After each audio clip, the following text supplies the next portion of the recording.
Summer வந்தாச்சு. What's your plan for this holiday? எங்க கிட்ட விட்டுருங்க, நாங்க பாத்துக்கிறோம்.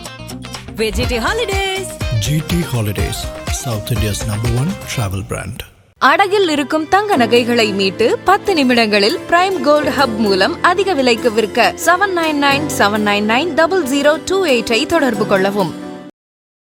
முன்னாள் அமைச்சர் திரு ஆர்பி உதயகுமார் பாருங்க, ஏற்கனவே எங்க தலைவர்களை பேசி ஒரு முறை என்ன நடந்துச்சுன்னு இபிஎஸ் என்ன பண்ணாருன்னு உங்களுக்கு தெரியுமா? தெரியாத விஷயத்தை முற்றுப்புள்ளி வைப்பார் எங்களுடைய மாநில தலைவர் அண்ணன் நயினா நாகேந்திரன். ஒன்றும் பிரச்சனை இல்லை, எந்த பிரச்சனையும் இருக்காது, எந்த சலசலப்பும் இருக்காது.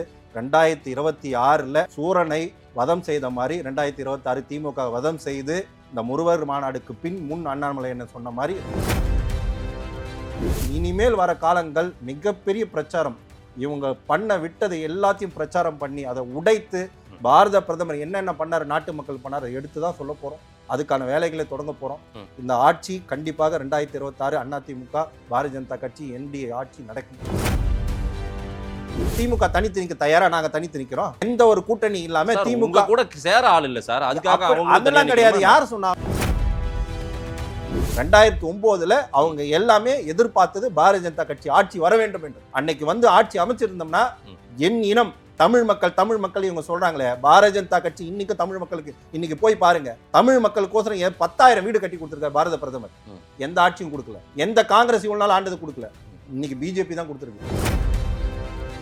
தமிழ்நாட்டுல பிஜேபியை பொறுத்தவரையில ஒரு மத அரசியல் தான் பண்றாங்க, கடவுள் அரசியல் தான் பண்றாங்க, சாமி அரசியல் பண்றக்கூடிய ஒரு கட்சியா தான் பாக்குறாங்க. மக்கள் அரசியல் பண்ணக்கூடிய ஒரு கட்சியா அவங்க பார்க்கல எங்க இருக்கிற மக்கள். அது இந்த கேள்வியே தவறான கேள்வி. விநாயகர் சதுர்த்திக்கு தீபாவளிக்கு அவர் ஏன் வாழ்த்து சொல்லணும்னு நீங்க எதிர்பார்க்கறீங்க? சொன்னா சொல்லிட்டு சொல்லலாம் போட்டோம், விட்டு வேலையை தப்பான விஷயங்க. ஒரு முதலமைச்சர் பெரும்பான்மையாக தமிழ்நாட்டில் இருக்கிற பெரும்பான்மையான சமூகத்திற்கு வாழ்த்து தெரிவிக்க தப்பு. இந்துக்களும் முஸ்லிம்களுக்கும் ஒன்னா சேர்ந்துட்டா இந்த ஓட்டு வங்கி உங்களுக்கு கிடைக்காது. இந்த ஓட்டு வங்கி கிடைக்காது. நாளைக்கு சொல்றேங்க, இந்துக்களுக்கு தவிர்த்து முஸ்லீம் கிறிஸ்டியன்ஸ்க்கு ஓட்டு இல்லைன்னு சொல்லட்டும். இவங்க போய் இதே சலுகை பண்ணி தராங்களா கேட்கட்டுமா? முஸ்லீமுக்கு என்ன சலுகை பண்ணி கொடுத்துருக்காங்க, கிறிஸ்டியனுக்கு என்ன சலுகை பண்ணி கொடுத்துருக்காங்க? மத அரசியல் பண்றது திமுக திராவிட முன்னேற்ற கழகம்.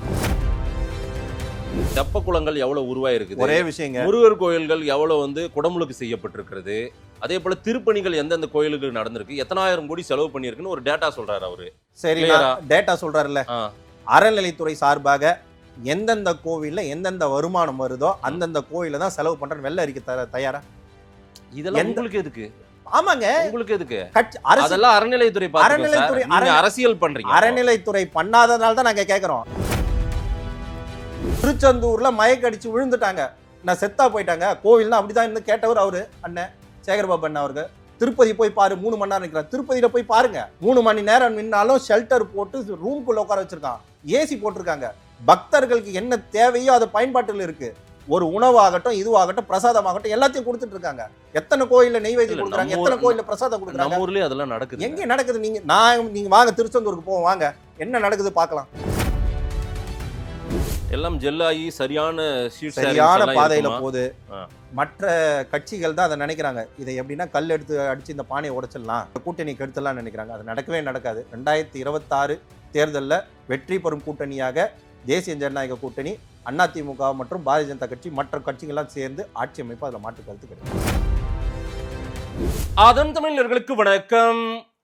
பல்வேறு துறைகளில் ஆக சிறந்த ஆளுமைகளை சந்தித்து நாம் நேர்காணல் எடுத்து வருகிறோம். அந்த வகையில் நம்மோடு இணைந்திருக்கிறார் பாரதிய ஜனதா கட்சியின் இளைஞரணி மாநில பொதுச் செயலாளர் திரு மோகன் அவர்கள். அவரிடம் கேட்பதற்கு நிறைய இருக்கின்ற வாரங்களிடமே கேட்போம். வணக்கம் திரு மோகன். வணக்கம். எப்படி இருக்கீங்க? முருகனுக்கு அரோகரா. முருகனுக்கு கோஷம் போட்டீங்க. கண்டிப்பா. இன்னும் முருகர் பக்தர்கள் மாநாட்டில இருந்து வெளிவரல போல தெரியலையே. மாநாடு கிடையாதுங்க, நம்மோட டெய்லி இன்னைக்கு செவ்வாய்க்கிழமை, இன்னைக்கு நான் முருகருக்கு விரதம் இருக்கிறேன். எப்பயுமே சாப்பிட மாட்டோம், நான்வெஜ் சாப்பிட மாட்டோம். நம்மளோட பழக்க வழக்கங்கள். முருகர் மாநாடு கிடையாது. அதை காமிக்கிறதுக்கான நேரம் வந்துருச்சு. இவ்வளோ நாள் அதை பற்றி பேசுனது கிடையாது. மாநாடே கிடையாது. நம்மளோட வாழ்வை முறை டெய்லியும் நம்ம சாமி கும்பிட்றோம். எல்லாருக்குமான வீட்டில் பயன்பாடு கூட இருக்கிறது. காலைல குளிச்சுட்டு எழுந்துச்சி சில பேர் சூரிய பகவானை கும்பிடுவாங்க, சில பேர் வீட்டில் விளக்கேற்றி சாமி ஃபோட்டோவை கும்பிடுவாங்க, சில பேர் தினம் கோயிலுக்கு போவாங்க. அவங்கள என்ன ஃபாலோ பண்ணுறாங்களோ அதுதான். அதில் மாநாடுன்ற பேச்சுக்கே கிடையாது. இல்லை, அது ரொட்டீன் ஒர்க்கு, எல்லாரும் பண்ணுறாங்க, எல்லா கட்சியிலும் இருக்கிறவங்களும் பண்ணுறாங்க. பிஜேபி ஏன் அதுக்கான காப்பி ரைட்ஸ் எடுத்துக்கிறீங்க? நீங்க ஏன் அதை ஒரு அரசியல் ஆக்குறீங்க? ஆன்மீகம் ஒரு தனி அது கலை, அதே போல அது ஒரு வாழ்வியல். அது சரிங்களா? ஆமா. நம்மோடு ஒன்றி இருக்கிற ஒன்று. ஆமா. தினந்தோறும் கோயிலுக்கு போறாங்க, அறுபடை வீடுகளுக்கும் போயின்னு தான் இருக்காங்க. நீங்க ஏன் ஒரு இடத்துல செட்டு போட்டு எல்லாத்தையும் பண்ணணும்? பிஜேபி பண்ணலையேங்க இது, இந்து முன்னணி தான் பண்ணுச்சு. அப்படி தெரியலையே எங்களுக்கு. நீங்க அது உங்க பார்வை அப்படி அப்படின்னா நாங்க தெரியலையே. என்ன பண்ண முடியும்? நாங்க வந்து ஒரு முருக பக்தரா வந்து போய் கலந்துக்கிட்டோம். ம். அதுல வந்து மாற்று கருத்து கிடையாது. எல்லாரையும் வர சொல்லியிருந்தாங்க. திமுக, அண்ணா திமுக, முருகர் பக்தர்கள் அனைவரும் வாங்க தான் சொன்னாங்க. ம். பிஜேபி காரங்க வாங்கன்னு சொல்லலையே. அனைத்து முருகர் பக்தருக்கான மாநாடு, முருகர் கூப்பிடுறார், முருகர் அழைக்கிறார், அதை எடுத்து நடத்துறது இந்து முன்னணி. அப்படிதானே பேசுனாங்க. யாருமே வந்து பிஜேபி ஸ்டாண்ட்ல வந்து எதுவும் பண்ணலையே. பாருங்க, இந்து முன்னணி நடத்திய மாநாடு உங்களுக்கு பிரச்சனையா போச்சு, உங்க கூட்டணிக்கு பிரச்சனையா போச்சு. பாத்தீங்களா?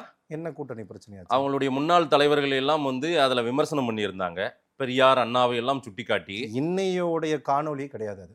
பழைய காணொளி எங்களுடைய மாநிலத்தோட பொதுச் செயலர் ராம ஸ்ரீனிவாசன்ஜி ப்ரொஃபஸர் அவர் வந்து அதுக்கு விளக்கம் கொடுத்துருக்காரு. அது வந்து ஒரு பெரிய இதுவா இல்லை, அது பழைய வீடியோவா வந்ததுனால அது எந்த ஒரு பிரச்சனையும் கிடையாது, எந்த ஒரு சலசலப்பும் கிடையாது. அதுக்கான வந்து தெளிவுரையா எல்லாத்தையும் கொடுத்துட்டாரு எங்களோட மாநிலத்தோட பொதுச் செயலர். அது போறது இதுதான். அது இல்ல, வெரிஃபை பண்ணியிருக்கணும்ல. கூட்டணியில இருக்கீங்க. திரு நயினார் நாகேந்திரன் தலைவரான பிறகாக ஒரு பெரும் கூட்டம் கூடியிருக்கிறது ஒரு இந்து முன்னணி விழா தான் அது. கண்டிப்பா. இருந்தாலும் நீங்க டேக் ஓவர் பண்ணதா தான் எல்லாருமே பாக்குறாங்க. அப்படின்னும் போது கூட்டணி கட்சி தலைவர்கள், முன்னாள் அமைச்சர் பெருமக்கள் வந்திருக்காங்கன்னா திரு நயினார் நாகேந்திரன் அழைத்து வந்திருப்பாங்க. இந்து முன்னணி அழைத்து வந்தாங்களோ எங்களுக்கு தெரியாது. ஆனால் திரு நயினார் நாகேந்திரன் அழைத்து தான் வந்தாங்க. பாத்தீங்களா நீங்க கொடுத்த மரியாதையை? இன்னைக்கு என்னன்றாங்க பாருங்க, நாங்க எங்க தலைவர்கள் எல்லாம் விமர்சனம் பண்ணா என்ன பண்ணுவோம் அப்படின்னு ஏற்கனவே இபிஎஸ் என்ன பண்ணியிருக்காருன்னு உங்களுக்கு தெரியலையா? எங்களுடைய மாநில தலைவர் இப்ப இருக்கிற அண்ணன் நயினார் நாகேந்திரன் வந்ததுக்கு அப்புறம் கூட்டணி எப்படி வலு சேர்த்திருக்காரு. அவர் ஒரு தலைவருக்கும் ஒரு சுற்றுப்பயணத்திலையும் அந்தந்த மாவட்டத்தில் போகும்போது அனைத்து அடிமட்ட தொண்டர்கள், அதிமுக தொண்டர் வரைக்கும் அவர் பார்த்துட்டு தான் இருக்கார். ஏன்னா அவர் ஏற்கனவே அந்த கட்சியில் இருந்ததுனால எல்லாருமே வந்து நட்பு பழகிதான். இவர் வந்தாலே போதும் தான் வராங்க. எந்த ஒரு காழ்ப்புணர்ச்சியிலையும் வேணுமிட்டே பண்ணணுமோ நோக்கத்தோடவோ இதை பண்ணலை. எதார்ச்சியாக அதை ஆனது பழைய வீடியோ. அந்த ஃபோட்டோத்தில் இருக்கிறதுல சில நபர்களை மட்டும்தான் அதை குறிப்பிட்டு பண்ணாங்க. அதுக்கான தலைவர்களை பற்றி மேன்மிட்டே பண்ணணுமோ அதை நோக்கத்தோட பண்ணணுமோ எதுவுமே கிடையாது. இப்போ வருத்தத்தில் இருக்கிற ஏடிஎம்கேவை எப்படி சமாளிக்க போறீங்க? எங்களோட தலைவர் பார்த்துப்பார், அண்ணன் நயினார் நாகேந்திரன் இருக்கார், அவர் பார்த்துப்பார். அவருக்கு தெரியாத அரசியலே கிடையாது. பல ஆண்டு காலம் வந்து ஜெயலலிதா அம்மா கிட்டேயே வந்து நற்பெயரை வாங்கி பல பிரச்சனைகளை சந்தித்து மதுரையில் கூட்டத்தையே போட முடியாதுன்ற ஒரு காலம்லாம் இருந்தது. மிகப்பெரிய மாநாட்டை அன்னைக்கு ஆளுமையில் நடத்தி காட்டினவர் அவர். இன்னைக்கு அவருடைய வரலாறுலாம் இன்னும் திரும்பி பார்க்கறதுக்கான நேரம் வரும். அது வந்து இன்னும் குறிப்பிட்ட காலங்களில் மக்கள் பேசும் பொருளாக இருக்கும். அவருக்கான களம் இது. அந்த களத்தை ஆடி அவர் தான் சொன்னார். முருகன் அண்ணன், எங்களுடைய முன்னாள் மாநில தலைவர் எல் முருகன் அண்ணன் வந்து வேல் யாத்திரை, அண்ணாமலை அண்ணன் என் மக்கள் என் மண்ணல் நடைப்பயணம் பண்ணார். இவர் வந்து ஒரே வார்த்தையை சொல்லிட்டாரு, என்னோட யாத்திரை சட்டப்பேரவைக்கு, சட்டசபைக்கு 15லிருந்து 20 எம்எல்ஏக்களை எட்டு போகிறது தான் எங்களுடைய யாத்திரை அப்படின்ட்டாரு. அதுக்கான வேலைகளை அவர் ஆரம்பிச்சுட்டாரு. அதில் வெற்றி காண்பார் என்று நான் நம்பிக்கை. ஒரு குழப்பம் வந்திருக்குது. இப்போ பாருங்க, வருத்தம் வந்திருக்கு. பாருங்க, பழைய வரலாறு சொல்றாரு முன்னாள் அமைச்சர் திரு ஆர்பி உதயகுமார். பாருங்க, ஏற்கனவே எங்க தலைவர்களை பேசி ஒரு முறை என்ன நடந்துச்சுன்னு இபிஎஸ் என்ன பண்ணாருன்னு உங்களுக்கு தெரியுமா? தெரியாதா? விஷயத்தை முற்றுப்புள்ளி வைப்பார் எங்களுடைய மாநில தலைவர் அண்ணன் நயினார் நாகேந்திரன். ஒன்றும் பிரச்சனை இல்லை, எந்த பிரச்சனையும் இருக்காது, எந்த சலசலப்பும் இருக்காது. 2026ல் சூரனை வதம் செய்த மாதிரி 2026 திமுக வதம் செய்து இந்த முருகர் மாநாடுக்கு முன் அண்ணாமலை என்ன சொன்ன மாதிரி 2026ல் இது மிகப்பெரிய கூட்டணியாக நாங்கள் ஆட்சி அமைப்போம். அது எல்லாமே வந்து எங்களுடைய மாநில தலைவர் நயினார் நாகேந்திரன் அவர்கள் பார்த்துக் கொள்வார். எந்த வருத்தமும் கிடையாது. அது அவங்களுடைய விஷயம். அதுக்கான முற்றுப்புள்ளி இன்னைக்கே வச்சுக்கலாம். வதம் எல்லாம் செய்ய வேண்டாங்க, வாதம் செய்யுங்க, நேருக்கு நேராக கேள்விகள் வைங்க. வாதம் செய்ய எங்க விடுறீங்க? இது வரைக்கும் பேசினவங்க எத்தனை பேர் கைது செய்யப்பட்டிருக்கார்கள்? கிட்டத்தட்ட 1900 பேர், 2000 பேர் வரைக்கும் பாரதிய ஜனதா கட்சியிலேருந்து இன்னைக்கு கைது செய்திருக்காங்க. சின்ன சின்ன ட்விட்டு, சின்ன பசங்க, 18 வயசு 19 வயசு காலேஜ் கல்லூரியை படிக்கிற பசங்கள் ஒரு முதலமைச்சராக வந்து அது பண்ணக்கூடாது அப்படின்ற பண்ணதை போட்டதுக்கு அரெஸ்ட்டு. எங்க வாதத்துக்கு ரெடியா இருக்காங்க? என்ன ஆட்சி நடக்குது? வாதத்துக்கு தயாரா? நாங்க தயார். எத்தனை மாவட்டத்தில் உட்கார சொல்லுங்க, நாங்க வாதத்துக்கு தயாரா இருக்கிறோம். அடிப்படை உரிமையை தடுக்கிறாங்க. இவங்க சொல்றாங்க அடிப்படை உரிமையை நாங்க தடுக்கிறோன்ட்டு. அடிப்படை உரிமை, பேச்சுரிமையை இவங்க தடுத்துட்டு இருக்காங்க. சொல்றாரு RS பாரதி. என்ன சொல்லுவாருன்னா, நாங்க வந்து மிஸ்ஸாவையே பார்த்தோம், மிஸ்ஸாவையே பார்த்தோன்னு. மிஸ்ஸாவை பார்த்தவங்க எல்லாம் பாதி பேர் போயிட்டாங்க. இன்னைக்கு இருக்கிற பசங்கள்ல எத்தனை பேர் அரெஸ்ட் பண்ணியிருப்பாங்க திமுகல? அதுக்கான நேரம் காலம் எல்லாம் வரும். இன்னைக்கு இருக்கிற சட்டப்படி இன்னைக்கு எங்களுடைய பாரத பிரதமர் தினம் தினம் கேவலமா பேசிட்டு இருக்காங்க திமுக காரங்கள். எத்தனை மாநிலத்தில் ஆட்சி அமைக்கிறோம்? எத்தனை கம்ப்ளைண்ட் எங்களால் கொடுக்க முடியும்? பண்ணலையே. நாங்க எல்லாருக்கும் எல்லா விஷயமும் பேச்சு உரிமை இருக்கு. அந்த பேச்சுரிமையை வந்து திமுக வந்து தடுத்துட்டு இருக்கு. கிட்டத்தட்ட 2000 நபர்களுக்கு மேல அரெஸ்ட் பண்ணியிருக்காங்க. எல்லாரையுமே வந்து இவங்க தான் வளர்த்து விட்டுருக்காங்க. நாங்க திமுக இவங்க மிச்சம் பார்த்தோங்கன்னா நாங்க திமுக ஆட்சியை பார்த்துட்டோம். எங்களை ஒரு தலைவரும் உருவாக்கிட்டு இருக்காங்க. நாங்க கவலையே பட போறதில்ல. வருங்காலம் பிஜேபிக்கான காலம். நீங்க பார்க்க தான் போறீங்க. என்ன செஞ்சுட்டாரு மோடி தமிழ்நாட்டுக்குன்னு சொல்லி ஓட்டு கேட்க முடியுமா? தமிழ்நாட்டுக்கு என்ன செய்யல? இன்னைக்கு இருக்கிற திட்டங்கள், அடிப்படை திட்டங்கள் அனைத்துமே பாரத பிரதமர் திரு நரேந்திர மோடி அவர்கள் கொடுத்தது தான். 1000 ரூபாய் கொடுத்துட்டு எல்லா விஷயத்திலும் விடியல் ஆட்சின்றாங்க. பேருந்துல விடியல் பேருந்துன்னு போடுறாங்க. இன்னைக்கு ஒரு ஊராட்சியிலையும் இன்னைக்கு வீட்டுக்கு தண்ணி தரன்னு ஜல் சக்தி அப்படின்ற திட்டத்தில் யார் கொடுத்தது? பிரதமர் தான் கொடுத்தாரு. ஆயுஷ்மான் பாரத் திட்டம் யார் கொடுத்தது? பிரதமர் தான் கொடுத்தாரு. ஆவாஸ் யோஜனா திட்டம் யார் கொடுத்தது? பேருகள் மாற்றங்கள் எல்லாமே இருக்கும். அதையே ஸ்டிக்கர் இன்னைக்கு வந்து மெடிக்கல் திறந்திருக்காரு முதல்வர் மருந்தகன்ட்டு. ஏற்கனவே மெடிசன் திறந்து தான் வச்சிருக்கோம் நாங்கள் ஆயுஷ்மான் பாரத்தில் மருந்தகத்தில். ஒரு சுகர் பேஷண்ட்டோ டயபெட்டிஸ் பேஷண்ட்டோ யோசிச்சு பாருங்க. 14,000 ரூபாய் 15,000 ரூபாய் ஆயிருந்தது. அந்த மருந்தகம் வந்ததுக்கப்புறம் 4,000 ரூபாய் குறைஞ்சிருக்கு. உண்மை இதில் வந்து அதை தாங்க சொல்கிறாங்களே. பொய் எவ்வளோ நாளைக்கு அந்த பொய்யை பேசிக்கிட்டே இருக்க போகிறாங்க. பாரத பிரதமர் செய்யாதே கிடையாது. நாங்கள் எய்ம்ஸுக்கு வந்து கல்லை தூக்கிட்டு போனாரு.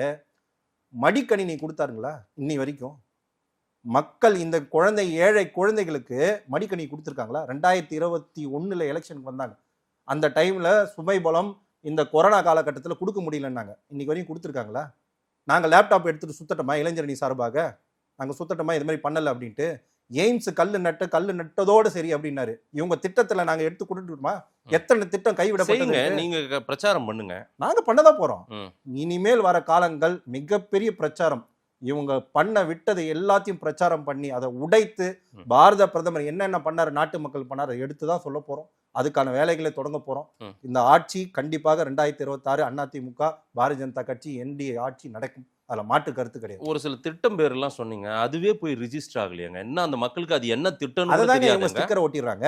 அந்த திட்டங்களே வந்து ஸ்டிக்கர் ஒட்டிடுறாங்களே. பாரத பிரதமர் போட்டோ போட்டு தான் போடணும் எல்லா திட்டத்தையும். இவங்க முதல்வர் போட்டோ மட்டும் தானே போடுறாங்க. இது சென்ட்ரல் கவர்மெண்ட் ஸ்கீமா இல்ல ஸ்டேட் கவர்மெண்ட் ஸ்கீமா? பணம் எங்க இருந்து வருது அதெல்லாம் யாருமே சொல்றது. சிஎம் இப்போ ஒரு அறிக்கை கொடுத்தாரு ஒரு சில வாரங்களுக்கு முன்னாடி, நீங்க பார்க்கல? மத்திய அரசின் பல நிதிகள் வராமல் மத்திய அரசின் திட்டங்களுக்கே மாநில நிதியை தான் நாங்க போடுறோம் அப்படின்னு ஒரு டேட்டா கொடுத்தாரு. பார்க்கல நீங்க?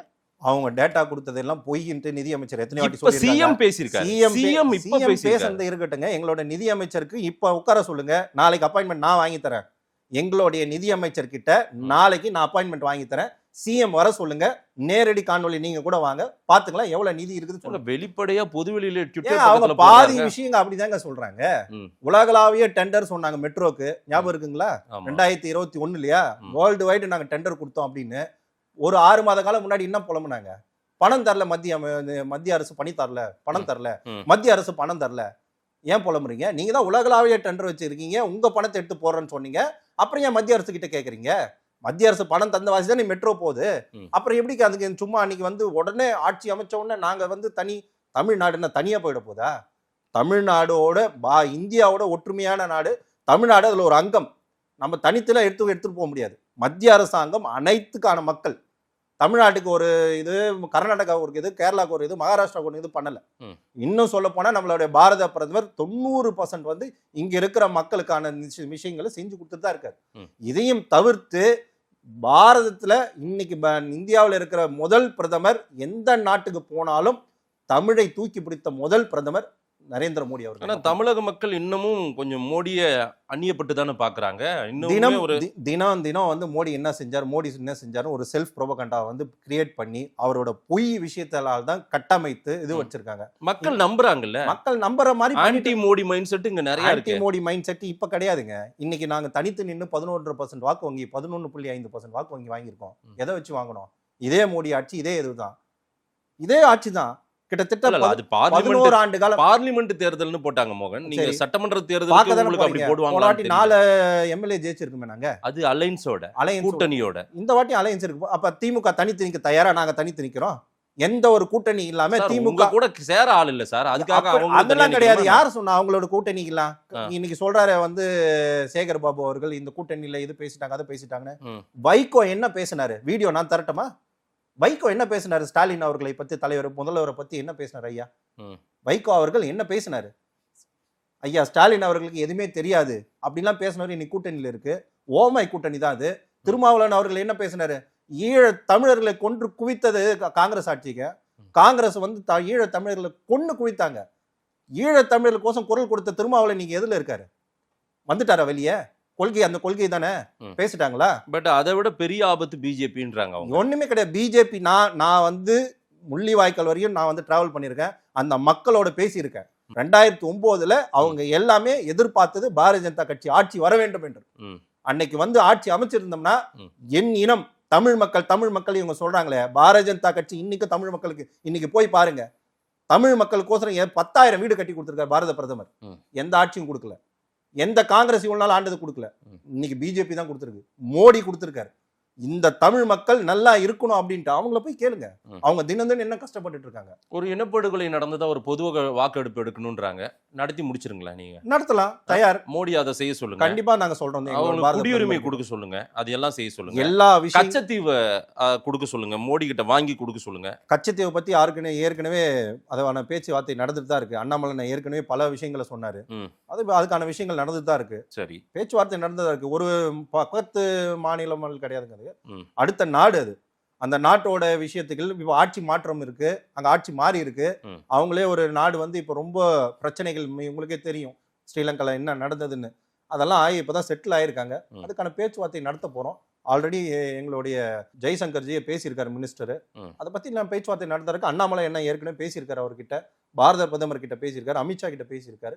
அந்த வேலைகள்லாம் முன்னுரிமையா போயிட்டு தான் இருக்கு. தமிழ்நாட்டுல பிஜேபியை பொறுத்தவரையில ஒரு மத அரசியல் தான் பண்றாங்க, கடவுள் அரசியல் தான் பண்றாங்க, சாமி அரசியல் பண்றக்கூடிய ஒரு கட்சியா தான் பாக்குறாங்க. மக்கள் அரசியல் பண்ணக்கூடிய ஒரு கட்சியா அவங்க பார்க்கலையே எங்க இருக்கிற மக்கள். அப்படியா? அப்படிதான். இந்த கேள்வியே தவறான கேள்வி. ஃபர்ஸ்ட் நான் சொல்லிடுறேன் பாருங்க. என்னைக்குன்னா பாரத பிரதமர் ரம்ஜானுக்கு வந்து வாழ்த்து தெரிவிக்காம இருந்திருக்காரு? சரி. இல்ல கிறிஸ்துமஸ்க்கு வாழ்த்து தெரிவிக்காம இருந்திருக்காரா? கிடையாது. பாரதத்தோட பிரதமர், ஒரு இந்தியாவுடைய பிரதமர். தமிழ்நாட்டில ஏன் அப்படி நடக்க மாட்டேது? தீபாவளிக்கு வந்து முதலமைச்சர் வந்து வாழ்த்து என்ன தேவை இருக்கு? என்ன தேவை? இப்ப அவங்க வாழ்த்து சொல்லணும்னா இப்ப நின்னா போயிடுமா அந்த பண்டிகை? தப்புங்க. அது நின்னா போயிடும். தப்புங்க. நீங்க கேட்ட கேள்வி அப்ப யார் அந்த அரசியல் பண்றா? மத அரசியல். அந்த மத அரசியல் யார் பண்றா? அனைத்து மதத்துக்கான, அனைத்து மொழிக்கான, அனைத்து மதத்துக்கான எல்லாருக்கான முதலமைச்சர் அவரு. அப்ப அவரோட நோக்கம் என்ன சார்? சந்தேகம். அப்ப அவரோட நோக்கம் என்ன? அப்ப அவர் எந்த சார்ந்தது இருக்காரு? அப்ப இந்துக்கள் வேணாம்னு சொல்றாங்க. பண்றீங்க, அரசியல் பண்றீங்க. நாங்க அரசியல் பண்ணலங்க. நாங்க அரசியல் பண்ணல. விநாயகர் சதுர்த்திக்கு தீபாவளிக்கு அவர் ஏன் வாழ்த்து சொல்லணும்னு நீங்க எதிர்பார்க்கறீங்க? சொன்னா சொல்லிட்டு சொல்லலாம் போட்டோம். விட்டு வேலையை பாருங்க. தப்பான விஷயங்க. ஒரு முதலமைச்சர் பெரும்பான்மையாக தமிழ்நாட்டில் இருக்கிற பெரும்பான்மையான சமூகத்திற்கு வாழ்த்து தெரிவிக்க தப்பு. அது கண்டிப்பா தப்பு. ஒரு பாரத பிரதமர் அனைத்து நிகழ்ச்சிகளுக்கும் அனைத்து பண்டிகைகளுக்கும் தெரிவிக்கணும். அவர் தான் பிரதமர். அதே மாதிரி ஒரு முதலமைச்சர் அனைத்து நிகழ்ச்சிகளும் அனைத்து பண்டிகைகளுக்கும் கண்டிப்பா தெரிவிக்கணும். அது எப்படி தெரிவிக்க முடியாது சொல்றீங்க? அவர் தெரிவிக்கல ஏன் சொல்றீங்க? அப்ப அவர் எப்படி வந்து ரம்ஜானுக்கு எப்படி வாழ்த்து சொல்றாரு? அப்ப கிறிஸ்துமஸ்க்கு எப்படி வாழ்த்து சொல்றாரு? அப்ப யாரு மத அரசியல் பண்றா? இங்க வந்து மத அரசியல் பண்றது திராவிட முன்னேற்ற கழகம் தான். நான் அதை எப்படி தெளிவா சொல்றேன் பாருங்க. இந்துக்களும் முஸ்லிம்களுக்கும் ஒன்னா சேர்ந்துட்டா இந்த ஓட்டு வங்கி இவங்களுக்கு கிடைக்காது. இந்த ஓட்டு வங்கி கிடைக்காது. நாளைக்கு சொல்றேங்க, இந்துக்களுக்கு தவிர்த்து முஸ்லீம் கிறிஸ்டியன்ஸுக்கு ஓட்டு இல்லைன்னு சொல்லட்டும். இவங்க போய் இதே சலுகை பண்ணி தராங்களா கேட்கட்டுமா? முஸ்லீமுக்கு என்ன சலுகை பண்ணி கொடுத்துருக்காங்க? கிறிஸ்டியனுக்கு என்ன சலுகை பண்ணி கொடுத்துருக்காங்க? மத அரசியல் பண்றது திமுக, திராவிட முன்னேற்ற கழகம். நான் இன்னைக்கும் சொல்றேன், எங்களுடைய பிரதமர் அனைவருக்கான பிரதமர். நேத்து பவன் கல்யாண் சொன்ன மாதிரி நானும் திருப்பி அதையே சொல்றேன். ஒரு முஸ்லீம் அந்த மதத்தை பின்பற்றலாம், ஒரு கிறிஸ்டியன் அந்த மதத்தை பின்பற்றலாம். ஆனா ஒரு இந்து அந்த மதத்தை பின்பற்றினா அவன் வந்து மதவாதி. அது எப்படி சொல்ல முடியும்? இல்ல, எனக்கு வந்து என் கடவுள் ஃபர்ஸ்ட்ங்க. எனக்கு வந்து எந்த இந்துக்களையும் சொல்ல சார், பிஜேபி மட்டும் சொல்றேன். கிடையவே கிடையாது. இந்துக்கள்னாங்க எந்த பாருங்க, இந்துக்கள்னா பிஜேபி மட்டும் கிடையாதுங்க. எனக்கு என் ஃப்ரெண்ட் இருக்காங்க. ஒரு தனிப்பட்ட பிஜேபியோட நபர்களுக்கும் ஒரு முஸ்லீம் ஃப்ரெண்ட் இருப்பான், ஒரு கிறிஸ்டியன் ஃப்ரெண்ட் இருக்கான். இல்லையா? இல்ல அவங்க வீட்டுக்கு போகலையா, அந்த நிகழ்ச்சிக்கு பண்ணலையா? எனக்கு என் ஃப்ரெண்ட் இருக்கான், 10-15 பேர் இருக்கார்கள். முஸ்லீம் ஃப்ரெண்ட்ஸ் இருக்காங்க. நான் அவங்க வீட்டுக்கு போலையா? யாரு பிரிக்கிறது? யார் விஷயத்த சொல்றது? மதத்தால நீங்க இந்த மாதிரி ஒரு மாநாடு நடத்துறீங்கன்னா அது ஒரு ஆபத்துன்றாங்க. அததான் தவறான விஷயம். அதுதான் தவறான விஷயம். நான் மத அரசியலுக்கே போக கூடாது. முருகரை ஏற்கனவே எல்லாரும் புகழ் பாடுறாங்க சார், கொண்டாடுறாங்க. நீங்க என்ன தனியா அரசியல் பண்ணுகிறீங்கன்னு கேக்குறாங்க. நாங்க அரசியலே பண்ணலங்க. முருகரோட அததான் சொன்னேன், வாழ்வியல் முறையை வந்து மாற்றும் பொழுது அது தடுக்கிறதுக்கான விஷயங்கள் சில விஷயம் பண்ணிதான் ஆகணும். எங்களோட ஒற்றுமையை நாங்க காமிக்கிறாங்க. இந்து முன்னணி வந்து சாமி கும்பிடுங்க வாங்கன்னு கூப்பிடுறாங்க. அதுக்கான பிரசன்னம் பண்றாங்க, ரெடி பண்ணி கூப்பிடுறாங்க. அதே மாதிரி ஜீசஸ் கால்ஸோ ஜீசஸ் பிரேயர்ஸ் அரசியலா தான் இதை நடத்துனீங்கன்றாங்க. கிடையவே கிடையாது. அரசியல் கிடையவே கிடையாது. சங்கிகளுக்கு வேற என்ன எண்ணம் இருக்கும்ன்றாங்க. என்ன அரசியல் இதுல சொல்லுங்க, அவங்க காமிச்சிட்டாங்க, என்ன அரசியல் சொல்லுங்க. ஏன் அவங்க பெதறாங்க, என்ன அரசியல்? ஏன் சரி, திமுக ஒரு 6 தீர்மானம் போட்டீங்கல்ல திமுக இல்ல சார், இல்ல இந்த இல்ல முன்னணி தான் திமுக போட்டுச்சு. வந்து சேகர்பாபு அண்ணன் சேகர்பாபு நடத்தினாரு ஆமா, முருகர் மாநாடு முருக நடத்தினாரு. பக்தர். அன்னைக்கெல்லாம் வந்து இது தெரியலையா? அன்னைக்கு வந்து அரசாங்க அறநிலையத்துறை நடத்தினார். அரசாங்க அறநிலையத்துறையை நடத்தினா இப்ப இந்த முருகர் மாநாடு நடத்தக்கூடாதுன்னு என்னென்ன திட்டம் போட்டாங்க, எத்தனை பிரச்சனைகளாச்சு, இல்ல சார், எத்தனை ஒரு விஷயம் அரசாங்கம் முருகர் மாநாடு நடத்துறாங்க, நீங்க ஒண்ணு நடத்துறீங்க. இப்ப முருகரை அவங்களும் தான் கொண்டாடினாங்க, நீங்களும் தான் கொண்டாடுறீங்க. முடிஞ்சு போச்சு. இதுல எப்படி அரசியல் சாயம் பூச பாக்குறீங்க? ஆனா நாங்க நடத்துறது ஒரு உணர்வுபூர்வமான ஒரு மாநாடு, நீங்க நடத்துறது அரசியல் மாநாடுன்றாரு. அரசியல் மாநாடுனா ஒரு அரசியல் கூட்டத்தை கூப்பிடுறதுக்கு எந்த கட்சியா இருந்தாலும் என்ன பண்ணுவாங்க? பவன் கல்யாணுக்கு இங்க என்ன வேலைன்றாங்க. சேகர்பாபு சொல்றாரு, அவருக்கும் தமிழ்நாட்டுக்கு என்ன சம்பந்தம், இங்கேயா கூப்பிட்டு வரீங்க அவரை? அண்ணன் சேகர்பாபு அவர்கள் 365 நாட்கள்ல ஒரு குறைந்தபட்சம் ஒரு 280 290 நாட்கள் எல்லா நாளும் கோயிலுக்கு போறவர். சரி, என்ன தமிழ்நாட்டு கோயில் மட்டும் தான் போறாரா? கேரளாக்கு சபரிமலைக்கு போலையா? திருப்பதிக்கு போலையா? ஏன் போக மாட்டேன்? ஏன் அது மட்டும்? அடுத்தது இப்போ கேட்டீங்க பாருங்க, மதவால பிளவுபடுத்தி மதத்தால பிளவுபடுத்திருக்காங்க. இன்னைக்கு சாமி எங்களுக்கு எல்லாமே சாமிங்க. ஒரு கல்லை கும்பிடுவான், மஞ்சள் வச்சு கல்லை கும்பிடுவான் சாமின்ட்டு. ஒரு மரத்தை, வேப்ப மரத்துல மாலையை போட்டு வேப்ப மரத்தை சாமி கும்பிடுவான். எங்களுக்கு வந்து இந்தோனேஷியால இருந்தாலும் முருகர் தான், மலேசியால இருந்தா முருகர் தான், எங்க இருந்தாலும் சாமி தான் எங்களுக்கு. வடநாட்டுல ஒரு சாமி, தமிழ்நாட்டுல ஒரு சாமி, ஆந்திரால ஒரு சாமின்னு கிடையாது. அவர் முருகர் பக்தர், முருகக்கான பக்தர், அவர் கூப்பிட்டோம். இவர் எப்படி வந்து அவர் எங்க வந்து தமிழ்நாட்டுல ஏதோ இந்துக்களுக்கு ஆபத்து மாதிரியும், இந்துக்களால சுதந்திரமா கடவுளை வணங்க கூட முடியாத நிலையில இருப்பது போல அவர் பேசிட்டு போறாரு. சில இடங்கள் அப்படிதானே இருக்கு, சில பிரச்சனைகள் அப்படிதானே இருக்கு. சாமியை வணங்குறதுக்கெல்லாம் எங்கேயும் பிரச்சனை இல்லை தமிழ்நாட்டுல. சில இடம் நான் இன்னைக்கு சொல்றேன், எல்லா கோயிலுக்கும் எல்லாரும் போலாம். எந்த கோயில்ல உங்களை உள்ள விடல சொல்லுங்க, கூட்டு போலான்றாரு அவரு சேகர்பாபு. வாங்க, எங்க உங்களை உள்ள விடல, எங்க நீங்க எந்த இடத்துல நீங்க வந்து பூஜை புனஸ்காரம் பண்ண தடுக்கிறாங்க, யார் தடுத்தது அப்படின்றாரு. ஆகம விதிப்படி எல்லா இடத்துலயும் எல்லா கோயிலும் நடக்குதா? எங்களோட மதத்துல ஆகம விதிப்படி எல்லா விஷயங்கள் எல்லா கோயிலும் நடக்குதா? நாங்கள் ஒன்றும் இன்னைக்கு வந்து ஹைகோர்ட்ல போயிட்டு வாங்கி எல்லாத்தையும் பெட்டிஷன் போட்டு கேஸ் நடத்தி வெற்றி பெற்று தான் சில இடத்துங்கள்லாம் நடத்துறோம். இன்னைக்கு அப்படிதான் நடந்துட்டு இருக்கு.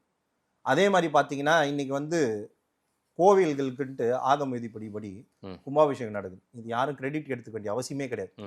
12 ஆண்டுக்கு ஒரு முறை கும்பாபிஷேகம் பண்ணி தான் ஆகணும். நாங்கள் இத்தனை கோயிலுக்கு வந்து நான் பண்ணிட்டேன்று அறநிலைத்துறை அமைச்சர் சொல்றாரு. அதெல்லாம் வந்து அவர் இல்லைனாலும் அது நடக்கும், அவர் இல்லனால அது நடக்கும். போன அதே மாதிரி அறநிலை ஆட்சிகள்ல இருந்ததை விட இப்ப அதிகமா பண்ணிருக்காரு திரு சேகர்பாபு. 12 ஆண்டு வந்தாதாங்க பண்ண முடியும், வருஷம் பண்ண முடியாது. ஆட்சி மாறதுனால பண்ண முடியாது. ஒரு கோவிலுக்கு வந்து ஒரு பெரிய டேட்டாவே சொல்றாரு சார். தெப்ப குளங்கள் எவ்வளவு உருவாயிருக்குது, ஒரே விஷயங்க. முருகர் கோயில்கள் எவ்வளவு வந்து குடமுழுக்கு செய்யப்பட்டிருக்கிறது, அதே போல திருப்பணிகள் எந்தெந்த கோயிலுக்கு நடந்திருக்கு, எத்தனாயிரம் கோடி செலவு பண்ணிருக்குன்னு ஒரு டேட்டா சொல்றாரு அவரு. சரி, டேட்டா சொல்றாருல்ல, அறநிலைத்துறை சார்பாக எந்தெந்த கோவில்ல எந்தெந்த வருமானம் வருதோ அந்தந்த கோயில தான் செலவு பண்ற வெள்ள அறிக்கை தயாரா? இதெல்லாம் உங்களுக்கு எதுக்கு? ஆமாங்க, உங்களுக்கு எதுக்கு?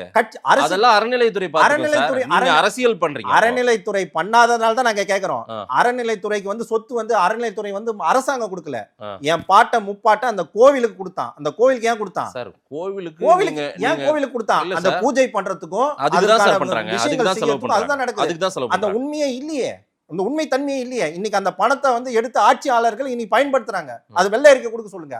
அந்த கோயிலுக்கான வைப்பு நிதி அந்த கோயில தான் இருக்குன்னு சொல்லுங்க பாப்போம். வெள்ளை அறிக்கை கொடுக்க சொல்லுங்க, நாங்க தயாருங்க.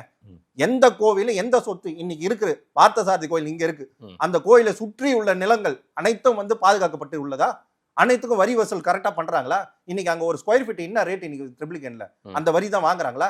எவ்வளவு நிலுவைத் தொகை இருக்கு? வெள்ளை அறிக்கை கொடுக்க சொல்லுங்க. எது மாதிரி ஒரு கோயிலுக்கும் கொடுக்க சொல்லுங்க.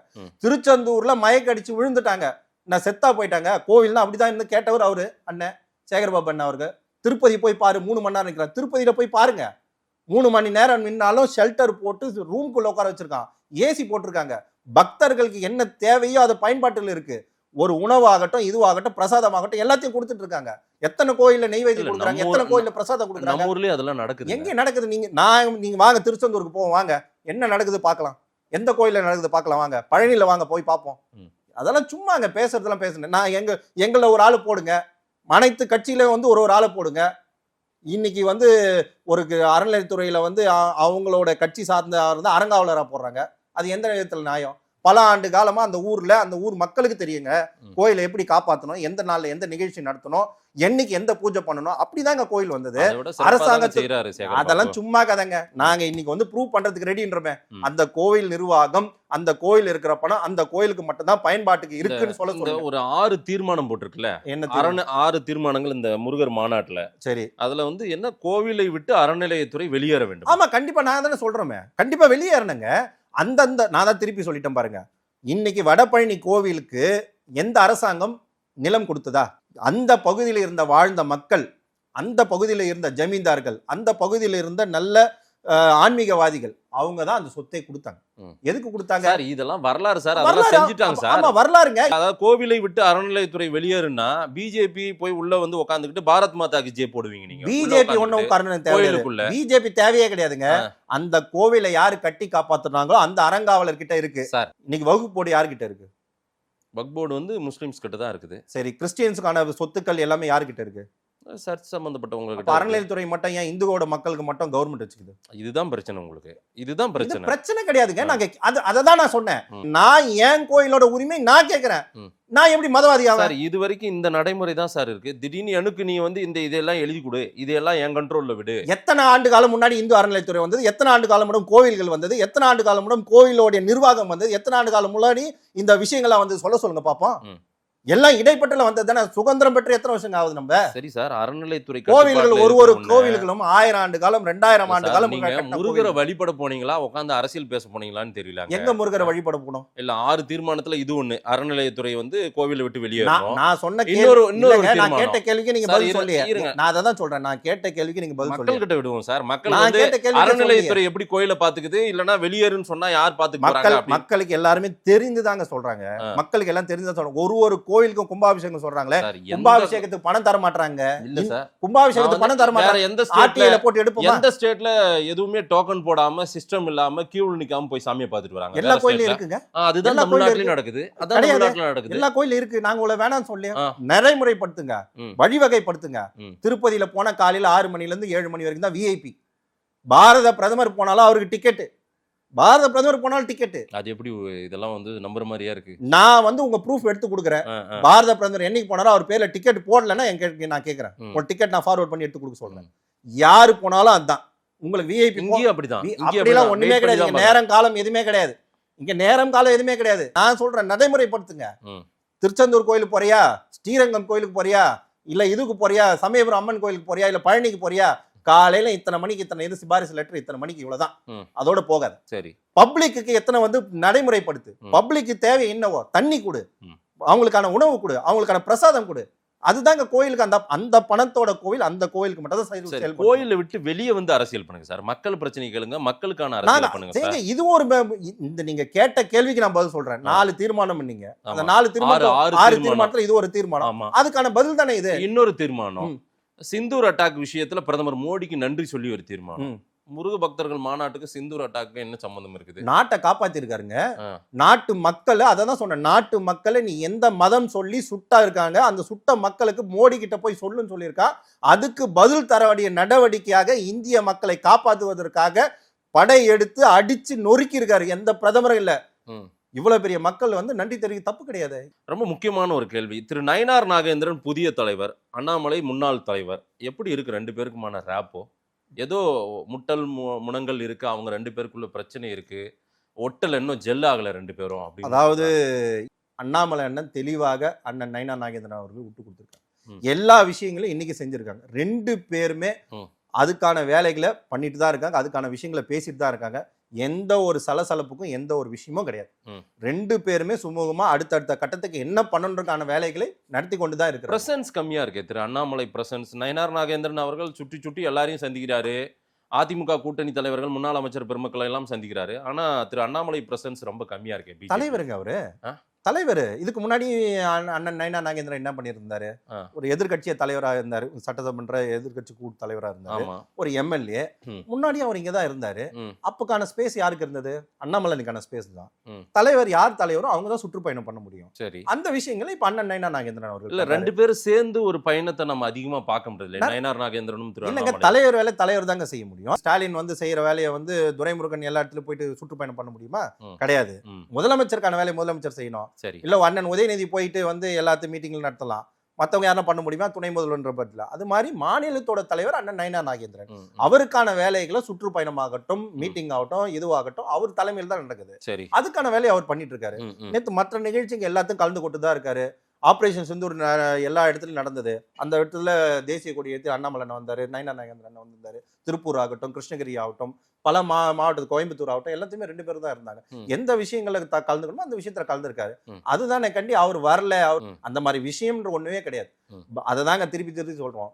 இங்க பாரதிய ஜனதா கட்சியில மட்டும்தான் அந்த கொள்கை அடிப்படையில ஒரு மாநில தலைவராக 3 ஆண்டு காலம், அதிகபட்சம் 6 ஆண்டு காலம் இருக்க முடியும். இது ஜனநாயக கட்சி. இங்க வந்து மன்னர் ஆட்சியோ அதெல்லாம் கிடையாது. பையனுக்கு அடுத்தது அவரோட மகனுக்கு அடுத்தது பேரனுக்கு அப்புறம் கொள்ளு பேரன்லாம் இங்க ஆட்சியெல்லாம் அமைக்க முடியாது. பாரத பிரதமர் நரேந்திர மோடி அவர் காலம் முடிஞ்சதுக்கு அப்புறம் போய் தான் ஆகும். ஆட்சியில இருக்கிற ஆட்சி அமைப்பாளர் தொடர்ந்து 20 ஆண்டு காலம் சிவராஜ் சௌகான் இருந்தார் மத்திய பிரதேசல. இன்னைக்கு அவர் சென்ட்ரல் மினிஸ்டர். முதலமைச்சரை திருப்பி கொடுக்கலையே. எங்களோட இது அதுதாங்க. எங்கள் தாங்க ஜனநாயக கட்சி. மற்றவங்க எல்லாம் வந்து வாரிசு அரசியலையும் வாரிசு கட்சி நடத்திட்டு இருக்காங்க. இளைஞரணி, நீங்க இளைஞரணியில பொதுச் செயலாளரா இருக்கீங்க. பிஜேபியை பொறுத்தவரையில இளைஞர்கள் கூட்டம்ன்றது பெரிய வசீகரம் திரு அண்ணாமலைக்கு இருந்தது. அது எல்லாருமே அதை நோக்கி தான் சொல்லிட்டு இருந்தாங்க. இப்ப அண்ணாமலை மாற்றம் திரு நயனார் நாகேந்திரன் வந்திருக்கு. அந்த இளைஞர் கூட்டம் திரு நயனார் நாகேந்திரனையும் ஈர்த்து அவர் பின்னாடி அணிவகுப்பாங்களா? எங்கள் தலைவர்னு அறிவிச்சுட்டா அவங்க பின்னாடி போவோம். அதே உணர்ச்சி பொங்க அதோட அதே உத்வேகத்துல அனைத்து இளைஞர்களும் அண்ணன் நயனா நாகேந்திரன் அவர்கள் பின்னாடியும் படையெடுத்து அதையோடு அணி திரண்டு அவருக்கான வெற்றி வாகை சூடுவதற்கு நாங்க உறுதுணையா இருப்போம். அதுல வந்து மாற்று இல்ல. அது இன்னமும் அந்த கூட்டம் அண்ணாமலை பக்கம் இருந்த கூட்டம் இன்னும் நயனார் நாகேந்திரன் பக்கம் இன்னும் வரல. ஒரு வசீகரம் இல்லாம தான் இப்போ ஒரு சோசியல் மீடியாவில் ஒரு அட்டாக்கிங் ஒரு வார்த்தை எல்லாம் பேசுறாங்க. அப்படிலாம் கிடையாது. அவர் இன்னும் ஒரு மொத்தத்துல ஒரு 40-50 நாள் தான் ஆயிருக்கு. இன்னைக்கு பட்டியல் இன்னும் வரணும். மாநிலத்தோட பட்டியல் வரணும். மாநிலத்தோட பட்டியல் மாறினதுக்கு அப்புறம் திருப்பி அணி பிரிவு தலைவர்கள், இன்னும் அணி தலைவர்கள் எல்லாமே போடணும். அதான் நிர்வாகத்துல இருக்கிற பட்டியல்கள்லாம் வெளியாடு வந்து உறுப்பினர்கள்லாம் போட்டதுக்கு அப்புறம் அதுக்கான எல்லா வேலைகளும் நடக்கும். அதனால சில விஷயங்கள் இருக்காண்டி நீங்க நினைக்கிற மாதிரி எந்த பிரச்சனையும் கிடையாது. அனைவரும் எல்லாமே ஒற்றுமையாக எல்லா வேலைகளும் செஞ்சுட்டு தான் இருக்காங்க. அதுல மாற்று கருத்து கிடையாது. எடப்பாடி பழனிசாமி, நயனார் நாகேந்திரன் அவங்களோட ரிலேஷன்ஷிப் எப்படிப்பட்டது? நல்லா இருக்கு. எந்த இதுவும் இல்லை, நல்லாவே இருக்கு. அவங்க கண்டிப்பா 2 பேரும் நல்லபடியா நல்ல கூட்டணி அமைத்து அடுத்த கட்டத்துக்கான விஷயங்கள் பேச்சுவார்த்தைகள் நடந்துட்டு தான் இருக்கு. அடுத்தது என்ன பண்ணிட்டு போகணும், அடுத்த நோக்கம் என்ன, திமுக வீழ்த்துவது எப்படி, இன்னும் எத்தனை கட்சியை வந்து கூட்டணியில் அமைக்கணும், எல்லாத்தையும் நல்லபடியா பேசிட்டு தான் இருக்காங்க. அதுல ஒன்றும் மாற்றம் இல்லையே. எல்லாம் ஜெல்லாகி சரியான பாதையில போகுது. மற்ற கட்சிகள் தான் அதை நினைக்கிறாங்க. இதை எப்படின்னா கல் எடுத்து அடிச்சு இந்த பானையை உடைச்சிடலாம், இந்த கூட்டணிக்கு எடுத்துலாம் நினைக்கிறாங்க. அது நடக்கவே நடக்காது. 2026 தேர்தலில் வெற்றி பெறும் கூட்டணியாக தேசிய ஜனநாயக கூட்டணி, அதிமுக மற்றும் பாரதிய ஜனதா கட்சி மற்ற கட்சிகள்லாம் சேர்ந்து ஆட்சி அமைப்பு. அதில் மாற்று கருத்து. இளைஞர்கள் கூட்டம் புதுசா வரவு, அந்த புது வரவு ஃபர்ஸ்ட் ஓட்டர்ஸ், அது பிஜேபிக்கு ஓட்டு போடுவாங்களா, விஜய்க்கு ஓட்டு போடுவாங்களா? பிஜேபிக்கு தான் ஓட்டு போடுவாங்க. எப்படி பிஜேபிக்கு ஓட்டு? நாங்க பண்ண திட்டங்கள் ஆகட்டும், நல்லா வந்து பாத்தீங்கன்னா பாரத பிரதமர் கொடுத்த திட்டங்கள் அனைத்தும் எல்லாமே யோசிச்சு பார்த்து அந்த திட்டத்தை ஒரு வீட்டுக்கும் கண்டிப்பா இந்த வாட்டி சென்றடையும். ஒரு 2011-12 காலத்துல நான் பேப்பர் கட்டிங்ஸ் எல்லாம் கொடுக்குறேன். லோன்ஸ் எல்லாம் போய் பாருங்க. எஜுகேஷன் லோன்ஸ் எல்லாம் கொடுத்துருக்கவே மாட்டாங்க. இன்னைக்கு இந்த முத்ரா திட்டம் இருக்கு பாருங்க. சரி, ஒண்ணுமே கிடையாதுங்க. உங்ககிட்ட பணமே வேண்டாங்க. உங்களோட திட்டம் ஒரு முத்ராக்கு வந்து நீங்க ஒரு கடை, சின்ன கடை வச்சிருக்கீங்க, தள்ளுவண்டி கடை வச்சிருக்கீங்க, ஒரு பூ கடை வச்சிருக்கீங்க, உங்களுடைய பேங்க்ல உங்களுக்கு ஒரு ஃபார்ம் ஃபில் பண்ணி கொடுப்பாங்க. பூ கடைக்காரங்க அம்மா 50,000 ரூபாய் கொடுப்பாங்க. உங்க கடை வச்சிருக்கீங்க, எல்லாம் ரன் பண்றீங்க, ஒரு 5 லட்சம் வந்து லோன் கொடுப்பாங்க. எந்த கொலட்டரும் கிடையாது, எந்த சொத்து இதுவும் கிடையாது. அடுத்தது make in India, start up இந்தியாலாம் இருக்கு. உங்களுடைய திட்டம், நான் வந்து இது மாதிரி கம்பெனி ஃபேக்டரி ஆரம்பிக்க போறேன், உங்க ஆடிட்டர் கிட்ட கேட்டு கரெக்டா ப்ராப்பரா ஃபைல் பண்ணீங்கன்னா அந்த திட்டத்துக்கான மொத்த பணம் தரது. எந்த ஆட்சியில் நடந்திருக்கு, எந்த அரசாங்கம் வந்து கொடுத்துருக்கு? பிரதமர் கொடுத்துருக்காரு, மக்களுக்கு கொடுத்துருக்காருங்க. இன்னைக்கு கொரோனா காலகட்டத்தில் அனைத்து வளர்ந்த நாடுகளே வந்து பின்தங்கி இருக்குங்க. இன்னைக்கு நம்ம ஜிடிபி வைஸ் முன்னாடி இருக்கோம். 4 வளர்ந்த நாடா வந்துட்டங்க. இது மேல இன்னும் வளர்ச்சி என்னன்னு நினைக்கிறீங்க? 11 ஆண்டு காலம் முடிஞ்சு போச்சு. 11 ஆண்டு காலம் பாரதிய ஜனதா கட்சி ஆட்சி முடிஞ்சு 2004 இருந்து 2014 காங்கிரஸ் ஆட்சி அமைக்கும் போதே எத்தனை ஊழல் அவங்க கட்சி ஆட்சியில் இருக்கும்போதே ஊழல். ஒலிம்பிக் ஊழல் ஆகட்டும், 2G ஸ்கேம் ஆகட்டும், எத்தனை ஸ்கேம்ஸ் வந்தது, எத்தனை இது வந்தது. இன்னைக்கு மாறு தட்டி சொல்லிக்கிறோம், ஒரே ஒரு ஊழல் கூட இல்லாத ஆட்சி நடத்திட்டு இருக்கோம். பாரத பிரதமரோட நரேந்திர மோடி ஆட்சி. இதை விட என்னங்க வேணும்? இதை விட இளைஞர்களுக்கு என்ன வேணும்? தமிழ்நாட்டில் பிஜேபி எதிர்ப்புன்றதெல்லாம் இனி இருக்காதுன்றீங்க? கண்டிப்பாக இருக்காதுங்க. அந்த பொய் பித்தலாட்டம் எல்லாத்தையும் உடைத்து எறிந்து அண்ணன் நயினார் நாகேந்திரன் அவர்கள் தலைமையில் 20 சட்டமன்ற உறுப்பினர்கள் கண்டிப்பாக சட்டமன்றத்துக்கு செல்வார்கள். அதுல மாற்று கருத்தே கிடையாது. எங்களுக்கான வேலைகளை மக்கள் கிட்ட திட்டங்களை எடுத்து போய் சென்றடைகிறது. திமுக என்னென்ன ஊழல்கள் பண்ணியிருக்காங்க, திமுக என்னென்ன பிரச்சனை பண்ணியிருக்காங்க, அதை எடுத்து போய் சேர்க்கறது தான் எங்களுடைய வேலை. பார்க்கலாம் என்ன நடக்குதுன்னு. நேரில் வந்து நேரம் கொடுத்து பேசும் நன்றி. நன்றி, வணக்கம்.